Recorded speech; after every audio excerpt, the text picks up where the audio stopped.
तो चलिए फिर शुरुआत करते हैं अपने एक नए क्लास की। जो ये आपका क्लास नंबर है, ये मैं बता रहा हूँ, ये आपका जो क्लास है, ये क्लास नंबर 3 है, तीसरी क्लास है शब्द विलोम का। और हम अभी तक जो 40 क्वेश्चन किए बहुत अच्छे क्वेश्चन थे, उनको पूरा समझ के किए हैं। और ये 41वां प्रश्न आपके सामने है। और मैं फिर से आप सभी से कहना चाहूंगा कि आपका जो रिव्यू है ना, बहुत अच्छा मुझे लग रहा है। मैं उससे काफी मोटिवेटेड हूँ, इसी वजह से मैं जो है प्रयास कर रहा हूँ कि जल्दी जल्दी जितने सिलेबस हो सके उनको प्रैक्टिस करा के मैं खत्म करा दूं। तो चलिए शुरुआत करते हैं पहले क्वेश्चन के साथ, जो 41वें नंबर का प्रश्न है। और उससे पहले जो भी लोग चैनल पे नए आए हों या पहली बार आए हों, वो जल्दी इस चैनल को सब्सक्राइब करेंगे, साथ ही बेल आइकन प्रेस करिए और अपने सभी साथियों को इस क्लास को शेयर करिए ताकि वो भी इस क्लास का लाभ ले सकें। तो देखिए, जो क्लास में पहला क्वेश्चन है, आमिष का विलोम शब्द पूछा है। आपका आमिष का विलोम शब्द पूछा है, तो सबसे पहले हमको जानना पड़ेगा कि आमिष का मीन्स क्या होता है। हम आमिष का अगर मतलब जान जाएंगे तो हम इन चारों में से अर्थ जो है अपने आप निकाल लेंगे। आमिष का मतलब होता है मांस। क्या होता है? आमिष का मतलब ही होता है मांस, याद रखिएगा, मांस। और फिर देखिए, आप फिर सामिष की बात करेंगे तो ये भी मांस युक्त है। क्या है? मांस युक्त है। निरामिष की बात करेंगे तो ये मांस रहित है। क्या है? ये मांस रहित है। अब मांसाहारी जानते हैं कि मांस को खाने वाला, या शाकाहारी जो मांस न खाता हो। तो आप अगर इन सब में समझ गए हो तो आपको सबसे पहले निरामिष पे ध्यान देना होगा कि इसका मतलब है कि मांस रहित। क्या है? मांस रहित। देखिए, याद रखिएगा कि जैसा आपका वर्ड हो वैसा ही आपको अपोजिट वर्ड भी चुनना है।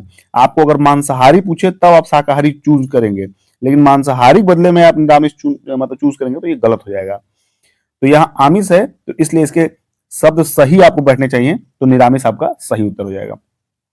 42 नंबर की बात करें तो दिया कि हमें सभी का आदर करना चाहिए। ये जो आपका आदर है, इसी का आपको पूछा है, इसका अपोजिट। तो आदर का मतलब आप जानते हैं कि सम्मान। क्या हो गया? आदर मतलब इज्जत करना या सम्मान करना। आप किसी की बेइज्जती करते हैं तो उसका अपमान करते हैं। असम्मान यानी जिसका कोई सम्मान ना हो, उसका असम्मान है। आप किसी का मान न करके अगर उसके खिलाफ जाते हैं तो आप अपमान करते हैं। आप किसी का आदर नहीं करते हैं तो उसका मतलब आप उसको निरादर करते हैं। तो समझिएगा, निरादर मतलब भी अपमान, असम्मान मतलब भी जानते हैं सम्मान ना हो, बेइज्जती मतलब भी अपमानित, और अपमान, अपमान भी जिसका मान ना हो। तो इस तरह जो इसका सही उत्तर हो जाएगा, आप जैसे कि आदर, आप देख पा रहे हैं कि आदर मतलब इज्जत करना होता है, तो इसका जो सही वर्ड है वो हमें बताना है। तो सही वर्ड कौन सा हो जाएगा, ये आप सभी लोग चलिए आंसर करिए। तो निरादर हो जाएगा। क्या हो जाएगा? आदर का निरादर। याद रखिएगा, आदर का निरादर। फिर बात करें हम 43 नंबर प्रश्न का, तो दिया है कि आदि का विलोम शब्द क्या है। आदि का विलोम शब्द क्या है? तो आदि का मतलब होता है शुरू का या आरंभ का। समाप्त मतलब जानते हैं एंड हो गया। खत्म मतलब वो भी समाप्त, अंत मतलब वो भी समाप्त, और आखिरी मतलब ये भी समाप्त हो गया। आखिरी था, लास्ट था। तो समझिएगा कि आदि मतलब शुरू का या आरंभ का, तो आपको आदि का अंत चूज करना पड़ेगा। क्या करना पड़ेगा? अंत। तो जो शुरू का होगा वो अंत का होगा, विलोम होगा। 44वां नंबर प्रश्न है कि आर्द्र का विलोम शब्द है। आर्द्र का विलोम शब्द है, तो आर्द्र का मतलब होता है जिसमें नमी हो। क्या हो? जिसमें नमी हो, उसको आर्द्र कहते हैं। नम मतलब नमी युक्त, और शुष्क मतलब सूखा, और गीला आप समझ ही रहे हैं, लचीला आप समझ ही रहे हैं। तो आर्द्र का शुष्क हो जाएगा। बात करेंगे 45वें नंबर प्रश्न की। दिया है कि आचार, आचार शब्द का विलोम है। आचार का विलोम शब्द है, तो आचार, आपके ऑप्शन आचार का मीन्स जो है वो समझ लेते हैं। आचार मतलब होता है चाल चलन। क्या होता है? चाल चलन या आचरण। अनाचार का मतलब हो जाएगा अभद्र। क्या हो जाएगा? अनाचार का मतलब अभद्र। और अनाचार का मतलब हो जाएगा दुराचरण। क्या हो जाएगा? दुराचरण। और अत्याचार मतलब समझ रहे हैं, अगर आप किसी के ऊपर कर रहे होंगे तो आप बेहतर समझ रहे होंगे। और विचार, आपके विचार कितने अच्छे हैं इस परीक्षाओं को लेके आप समझ रहे होंगे। तो 45 जो है आचार, आचार का शुद्ध जो विपरीत होगा वो आपका हो जाएगा अनाचार। क्या हो जाएगा? अनाचार। अनाचार नहीं, अनाचार, याद रखिएगा, अनाचार। ये ए वाला ऑप्शन आपका विपरीत हो जाएगा। बात करेंगे 46वें नंबर प्रश्न की। आवेशित शब्द का विलोम है। आवेशित शब्द का विलोम कौन सा है, इसको आपको टिक करना है। तो आवेशित का अनावेशित हो जाएगा। और अब समझने वाली बात है कि इसका मीन समझते हैं। तो देखिए, आवेशित जो है जिसमें आवेश ना हो। क्या हो? जिसमें आवेश ना हो। अनावेशित जिसमें जिसमें सॉरी, आवेशित मतलब जिसमें आवेश हो, और अनावेशित मतलब जिसमें आवेश ना हो। अनावृष्टि मतलब सूखा, अनावृष्टि मतलब सूखा।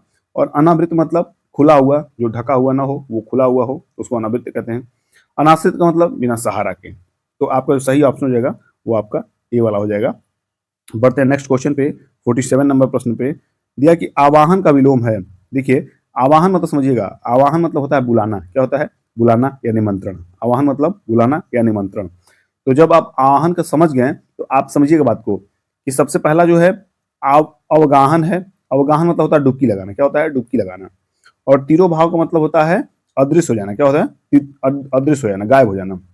विसर्जन आप समझ ही रहे हैं कि जब किसी प्रतिमा को आप विसर्जित करते हैं जल में जाके तो विसर्जन करते हैं। आप किसी का शुक्रिया अदा करते हैं तो उसका मतलब उसको धन्यवाद अदा करते हैं। तो इसका सही जो ऑप्शन हो जाएगा, जो विपरीत है, वो अनावेशित हो जाएगा। सॉरी, अनावेशित तो इसके पहले था। इसका जो विसर्जन हो जाएगा, क्या हो जाएगा? आवाहन का विसर्जन। आप किसी को बुलाते हैं तो आप किसी को आप बुला रहे हैं, बाकी आप किसी को ले जाके उसको विसर्जित कर रहे हैं तो उसका मतलब उसको विसर्जन कर रहे हैं। 48 नंबर का प्रश्न है कि आसक्त का विलोम है। आसक्त का विलोम है, तो आसक्त का विलोम क्या हो जाएगा? पहले समझते हैं आसक्त का हिंदी क्या होगा। आसक्त का मतलब होता है मोहित। क्या होता है? मोहित होता है, लुब्ध होता है, मुग्ध होता है। ठीक है, लुब्ध और मुग्ध मतलब एकदम उनके प्रति मोहित होना, आसक्त होना। समझिए, ए का जो विरक्त है, जिसमें चाह ना हो। क्या हो? जिसमें चाह ना हो। अनुरक्त की बात करें तो मोहित हो जाएगा, इसका मतलब मोहित हो जाएगा। सशक्ति का मतलब बात करें कड़ा शासन, और विभक्त का मतलब बात करें अलग करना। तो आपका जो सही जो इसका विपरीत हो जाएगा वो हो जाएगा, क्या हो जाएगा? आसक्त का विरक्त हो जाएगा। क्या हो जाएगा? विरक्त हो जाएगा। आसक्त का विरक्त हो जाएगा। 49 नंबर की बात करें तो आकाश का विलोम शब्द बताइए। आकाश का विलोम शब्द बताइए। तो आकाश का मतलब आप समझ रहे हैं, जो आपके धरती के सबसे ऊपरी हिस्से पे है वो आपका आकाश है। यहाँ पे धरती आप देख ही रहे जिसपे आप रहते हैं। पाताल, ये धरती के नीचे का हिस्सा जो है इसको पाताल लोक भी बोलते हैं। अनर्थ, जिसका कोई अर्थ ना हो और बिना अर्थ के, और अनघ मतलब पवित्र। तो आप इन सभी में से आकाश का विलोम जो हो जाएगा वो आप बता सकते हैं। अब कोई दिक्कत नहीं आएगी क्योंकि मैं सब कुछ समझा चुका हूँ। तो आकाश का पाताल क्या हो जाएगा? आकाश का पाताल। 50वां नंबर प्रश्न आपके सामने है कि आवरण शब्द का विलोम है। देखिए, आवरण का मतलब होता है ढका हुआ। क्या होता है? ढका हुआ, यानी कि पर्दा। पर्दा सहित। क्या होता है? पर्दा सहित कहिए या ढका हुआ कहिए। और अनावरण का मतलब होता है कि पर्दा, जैसे बिना पर्दा का या बिना ढका हुआ या खुला हुआ कहिए। जैसे आप किसी भी देखेंगे, आप कोई भी बड़े बड़े जो हमारे नेतागण हैं, वो जब किसी भी मूर्ति का उद्घाटन करते हैं तो वो मूर्ति का उद्घाटन नहीं खाता है, वो लिखाता है कि माननीय फला व्यक्ति द्वारा आज इस मूर्ति का अनावरण किया गया। क्या किया गया? अनावरण किया गया, मतलब उसको सामने लाया गया, उसके ऊपर से पर्दा जो है हटाया गया। तो इस तरह आप समझिए अनावरण का सेंस। आप आचरण, आपका आचरण कैसा है ये आप जान रहे होंगे। सुवर्ण मतलब अच्छा आचरण। अवज्ञा, अवज्ञा का मतलब होता है अवहेलना। क्या होता है? अवज्ञा मतलब अवहेलना। तो जो इसका सही जो मीन्स हो जाएगा वो हो जाएगा अनावरण। क्या हो जाएगा? अनावरण। आवरण का अनावरण। 51 नंबर का प्रश्न है कि आकलन शब्द का विलोम है। आकलन शब्द का विलोम है, क्या है? आकलन, पहले समझिए आकलन का मतलब क्या होता है। आकलन मतलब होता है परीक्षण। क्या होता है? आकलन मतलब परीक्षण। और विकलन मतलब निकालना, जिसको डेबिट आप कहते हैं, विड्रॉ कहते हैं, वो विकलन होता है। संकलन यानी क्रेडिट, जैसे आप कोई पैसा जमा करते हैं उसको क्रेडिट करते हैं तो जमा करते हैं। समाकलन यानी कि गणना करते हैं। प्राकलन या पूर्वानुमान हो गया। तो आकलन का शुद्ध हिंदी जो हो जाएगा, शुद्ध जो विलोम हो जाएगा, वो आप सभी को बताना है। तो चलिए मैं बताता हूं कि विकलन इसका जो सही विलोम है वो हो जाएगा ए ऑप्शन, विकलन। समाकलन, सॉरी, आकलन का विकलन। 52 नंबर का प्रश्न है कि अविर्भाव का शब्द, अविर्भाव शब्द का विलोम है। अविर्भाव शब्द का विलोम है। पहले समझिए कि अविर्भाव का मीन्स क्या होता है। अविर्भाव का मतलब होता है अवतरण या जन्म या उदय या प्रकट होना। क्या होता है? अविर्भाव का मतलब होता है अवतरण, जन्म, उदय या प्रकट।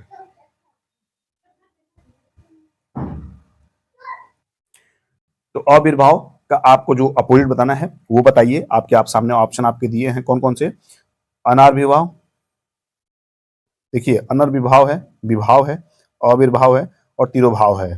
तो इसका सही जो आंसर हो जाएगा वो तिरोभाव हो जाएगा। क्या हो जाएगा? तिरोभाव। और तिरोभाव मीन्स होता है मृत्यु होना। क्या होता है?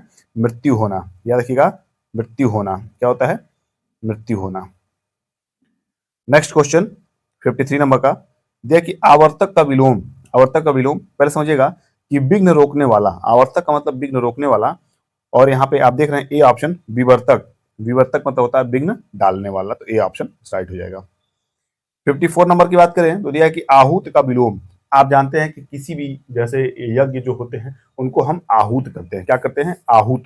आहूत मतलब उसको आरंभ करते हैं, और उसको जब अंत करते हैं तो उसका हम अनाहूत करते हैं। क्या करते हैं? अनाहूत करते हैं। तो इस तरह आप इसको रिलेट करेंगे तो इसके अपोजिट को समझ जाएंगे।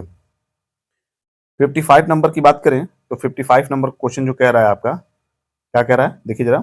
55 नंबर क्वेश्चन, आभ्यंतर, आभ्यंतर का विलोम होता है। तो आभ्यंतर पहले समझिएगा। आभ्यंतर जो है वो होता है, आभ्यंतर का मतलब होता है भीतरी। क्या होता है? भीतरी। भीतरी मतलब आप समझिए कि अंदर का, अंदरूनी। और बाह्य मतलब आप जानते हैं बाहरी। बाह्य मतलब आप बाहरी। तो यही जो इसका विलोम हो जाएगा, क्या हो जाएगा? यही इसका विलोम हो जाएगा। 56 नंबर की बात करें तो दिया कि इप्सित शब्द का विलोम है। इप्सित, पहले इप्सित का मतलब समझते हैं। जैसे जिसको चाहा हुआ या प्रिय जो होता है उसे इप्सित कहते हैं। और यही देखिए आपके सामने ए ऑप्शन है, अनिप्सित। क्या है? अनिप्सित। जो बिना चाह के हो, जो प्रिय ना हो, जो खटकता हो, वो अनिप्सित हो जाएगा। 57 नंबर प्रश्न है कि उथला शब्द का विलोम है। उथला, उथला मतलब होता है जैसे कि छिछला टाइप का। क्या हो गया? जहाँ कम गहरा है। आप देखते हैं जैसे कभी कभी आप नदियों के पास जाएंगे तो बीच बीच में क्या होता है कि रेत टाइप का होता है। तो वो क्या हिस्सा होता है? वो उथला टाइप का होता है। क्या होता है? जैसे आप उसके जब करीब जाएंगे तो आपको पानी बहुत कम मिलेगा। कभी कभी हल्का ऊंचाई मिलेगी, थोड़ा जहाँ पानी ना मिले वहां भी ऐसा भी होगा। तो उथला मीन्स आपका छिछला या जहाँ पानी कम हो। और गहरा, गहरा मतलब आप समझ रहे हैं कि जिसकी गहराई बहुत ज्यादा हो, जो एकदम नीचे तक हो, वो गहरा। तो उथला का सेंस जो है अपोजिट आपको गहरा मिलेगा। अगर 58 नंबर की बात करें तो दिया है कि उद्धत, उद्धत शब्द का विलोम। उद्धत का मतलब होता है अक्कड़। क्या होता है? अकड़। अकड़ या अविनीत। क्या हो गया? अविनीत।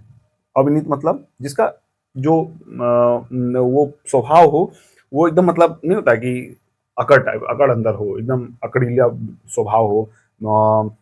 उसके अंदर विनम्रता हो ही ना, तो वो समझिए कि जहाँ विनम्र रहित हो वो आपका उद्धत है। और बात करें विनीत की, तो विनम्र युक्त जो हो वो विनीत कहलाएगा। तो इसका राइट ऑप्शन उद्धत का विनीत हो जाएगा। नेक्स्ट क्वेश्चन भी सेम इसी तरह है। 59 नंबर का, उद्धत का विलोम पूछा है। तो उद्धत का विलोम आपका विनीत होगा, जो कि मैं पूर्व बता चुका हूं। और इस क्लास का लास्ट क्वेश्चन है, देखते हैं इसको। दिए गए विकल्पों में से कृपण का विरुद्धार्थी शब्द चुनिए। दिए गए विकल्पों में से कृपण का विरुद्धार्थी शब्द चुनिए। तो कृपण मतलब होता है कंजूस। क्या होता है? इसका मतलब होता है कंजूस। क्या देखिएगा? कंजूस। और आप कंजूस देख ही रहे हैं, ये नहीं होगा। तंग दिल, ये भी बिल्कुल नहीं होगा। उधार बिल्कुल नहीं होगा। जो उदार है, ये उदार। उदार मतलब समझिए कि खचीला टाइप का। तो आप इसको जो है कृपण का जो अपोजिट है वो उदार होगा। तो इस तरह ये प्रश्न और ये क्लास समाप्त होते हैं। मुझे उम्मीद है ये क्लास आपको अच्छा लग रहा होगा। तो प्लीज क्लास को लाइक करिएगा। टारगेट रखता हूँ 100 लाइक्स की। आज जो क्लास में अपलोड कर रहा हूँ इसको, ये क्लास जो है आप लोग 100 लाइक्स जो पूरे करिए, कंप्लीट करिए। और मिलते हैं अगले क्लास में, तब तक के लिए शुभकामनाएं आपके साथ हैं। पढ़ते रहिए, मस्त रहिए, स्वस्थ रहिए। Bye bye, take care.